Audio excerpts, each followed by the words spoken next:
Hello my dear students, Gayatri Vidya Mandir उच्च माध्यमिक विद्यालय सांचौर जिला जालौर के हमारी ऑनलाइन क्लासेस में आप सभी का एक बार फिर से स्वागत है। प्रिय विद्यार्थियों, मैं अनिल कुमार सोनी, कक्षा 8, विषय गणित, अध्याय 13, सीधा और प्रतिलोम अनुपात, प्रश्नावली 13.1 के सवाल आज आपको हल करा रहा हूं। देखो, 7 तक सवाल मैंने कल हल करा दिए थे। अब सवाल नंबर 8, 9, 10 आज मैं हल कराऊंगा और इसके साथ ही हमारी प्रश्नावली 13.1 पूरी हल हो जाएगी। देखो, सवाल नंबर 8 में क्या लिखा है? रश्मि के पास एक सड़क का मानचित्र है जिसके पैमाने में 1 सेमी की दूरी 18 किलोमीटर निरूपित करती है। वह उस सड़क पर अपनी गाड़ी से 72 किलोमीटर की दूरी तय करती है। उसके द्वारा तय की गई दूरी मानचित्र में क्या होगी? देखो, मैंने आपके सामने ये क्वेश्चन में लिखा है कि मानचित्र की दूरी हमको ज्ञात करनी है। इस चित्र का देखो सवाल नंबर 9 में लिखा है, एक 5 मीटर 60 सेमी ऊंचे ऊर्ध्वाधर खंभे की छाया की लंबाई 3 मीटर 20 सेमी है। तो उसी समय पर ज्ञात कीजिए। नंबर 1 सवाल, 10 मीटर 50 सेमी ऊंचे एक अन्य खंभे की छाया की लंबाई ज्ञात कीजिए। दूसरा सवाल, उस खंभे की ऊंचाई ज्ञात कीजिए जिसके छाया की लंबाई 5 मीटर है। ठीक बात है। अब देखो कैसे क्या करेंगे हम। देखो बच्चा, सवाल नंबर 8 पहले मैं आपको सिखा रहा हूं।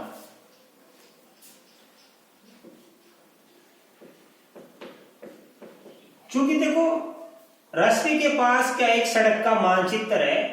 वो मानचित्र में 1 सेमी माप को सड़क की वास्तविक माप कितनी 18 किलोमीटर दर्शाती है। यानी जब सड़क की वास्तविक माप 18 किलोमीटर है तो वो मानचित्र में 1 सेमी दर्शाती है। और सड़क की वास्तविक माप यदि 72 किलोमीटर हो जाए तो बताइए वो मानचित्र की माप कितनी दिखाएगी। ऐसा समझे, 72 किलोमीटर सड़क की वास्तविक माप है तो मानचित्र में उस सड़क की माप कितना सेमी दिखाएगी, ये हमें ज्ञात करना है। Question mark. मान लो हमने यहाँ पे मानचित्र में 1 सेमी को मान लिया x1 और वास्तविक माप है इसको मान लिया हमने y1। और यहाँ पे मानचित्र की जो माप है इसको मान लिया हमने x2 और ये 72 किलो वास्तविक माप है इसको मान लिया हमने y2।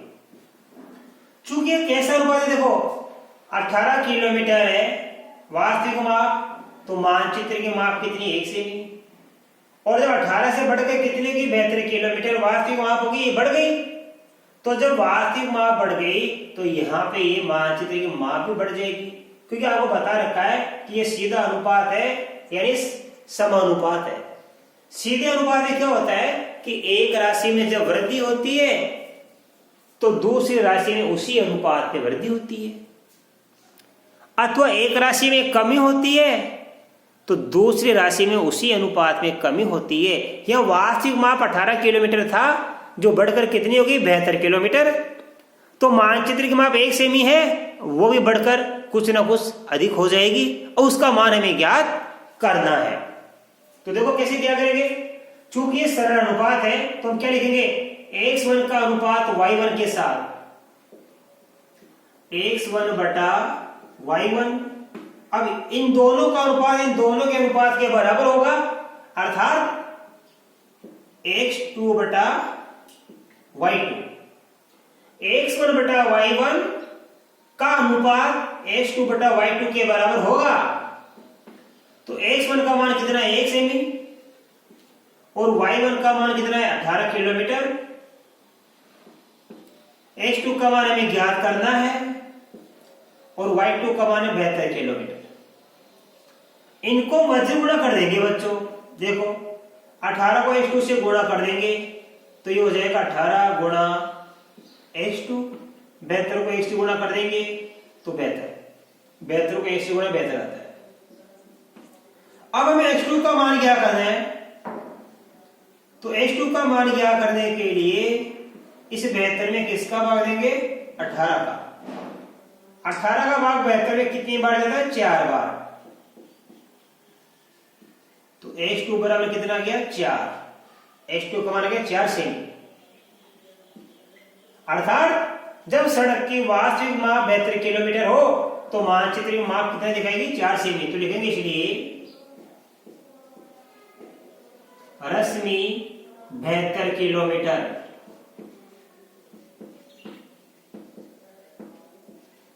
सड़क की माप को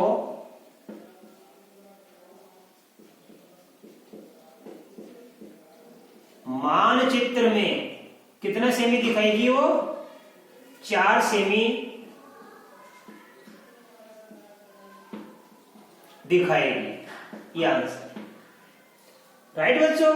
तो मानचित्र की माप जब 18 किलोमीटर थी तो ऐसे में दिखा रही थी अपने मानचित्र में वास्तविक माप को, और सड़क की वास्तविक माप 72 किलोमीटर है तो मानचित्र में कितना दिखाएगी 4 सेमी दिखाएगी।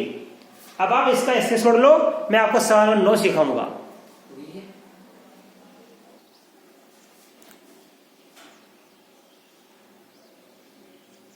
अब देखिए बच्चों, हमारे पास सवाल नंबर 9, इसमें लिखा है देखो, एक खंबे की वास्तविक ऊंचाई 5 मीटर 60 सेमी है, तब उसकी छाया की लंबाई 3 मीटर 20 सेमी है।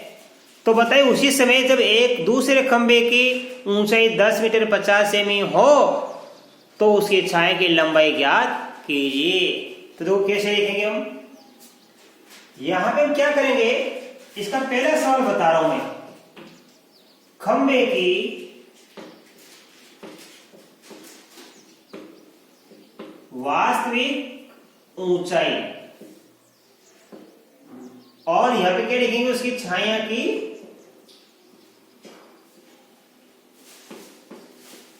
लंबाई कितनी है 5 मीटर 60 सेमी, यानी 5.6 लिख दूं मैं, 5.6 मीटर। और छाया की लंबाई कितनी है 3 मीटर 20 सेमी, यानी 3.2 मीटर।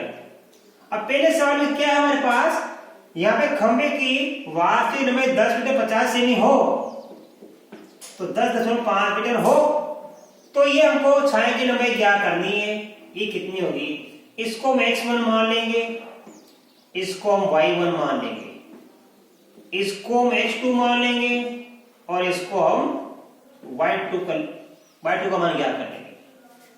तो क्योंकि ये हमारे क्या सीधा अनुपात है, इसलिए x1 का अनुपात y1 के साथ ज्ञात करेंगे, x1 बट्टा y1, तो बराबर किसका जाएगा x2 का y2 के अनुपात के बराबर, x2 बट्टा y2।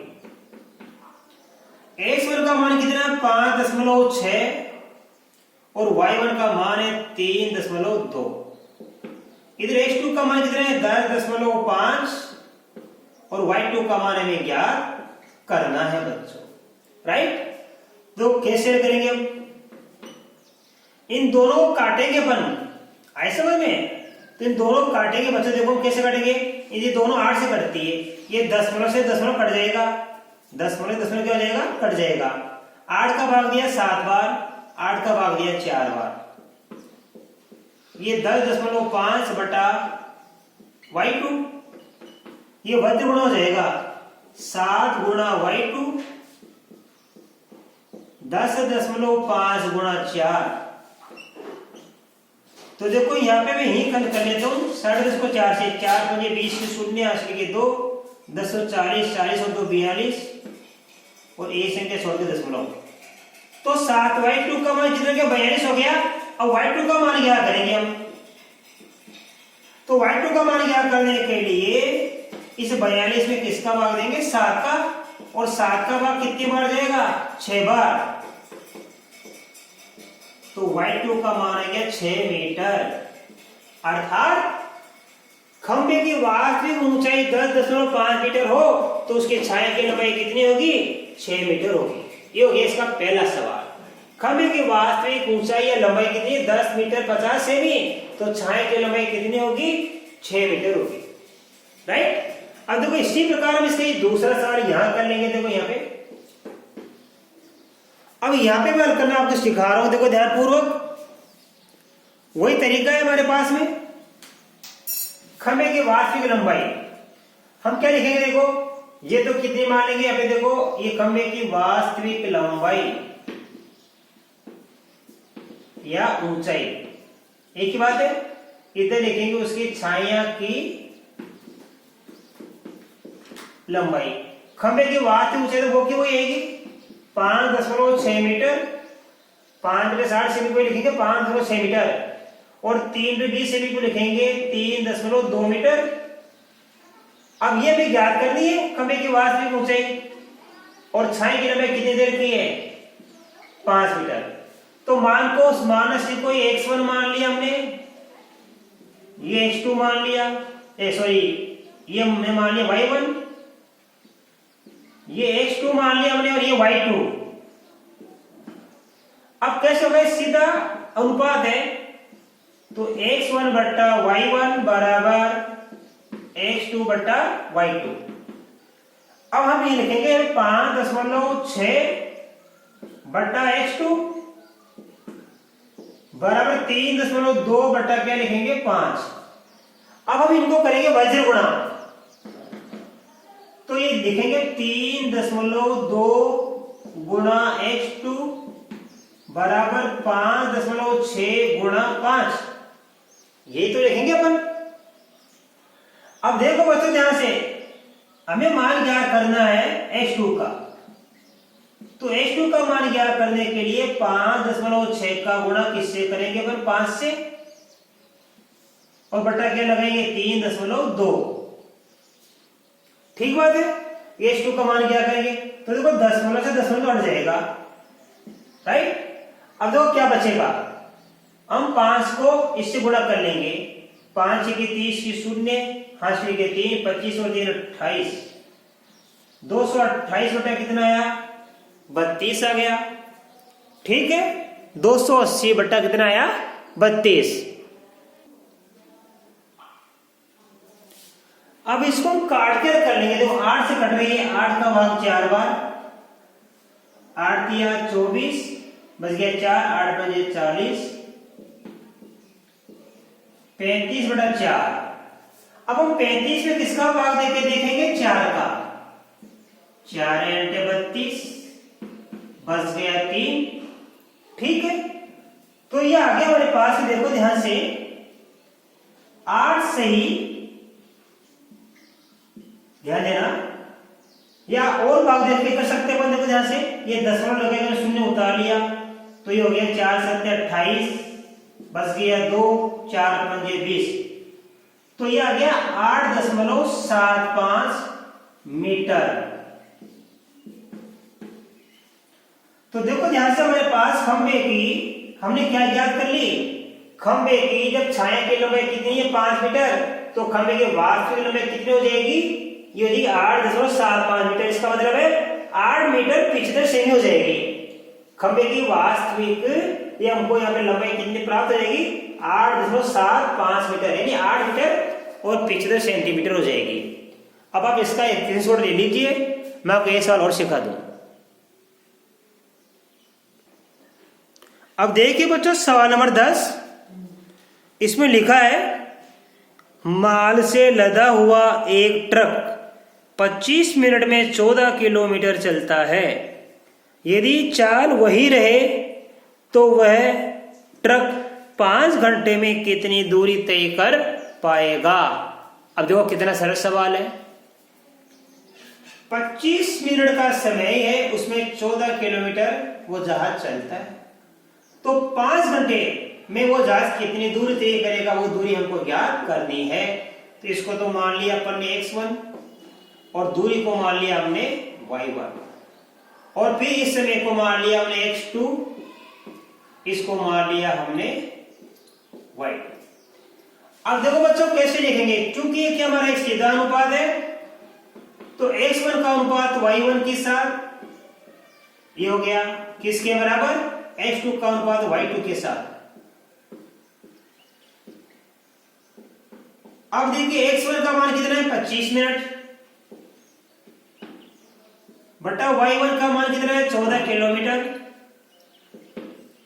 अब देखो अभी क्या है, ये मिनट और ये घंटे, तो इन दोनों को अलग हो गया नहीं है, तो इनको समान लेके चलेंगे, ये मिनट है तो इसके भी मिनट बनेंगे।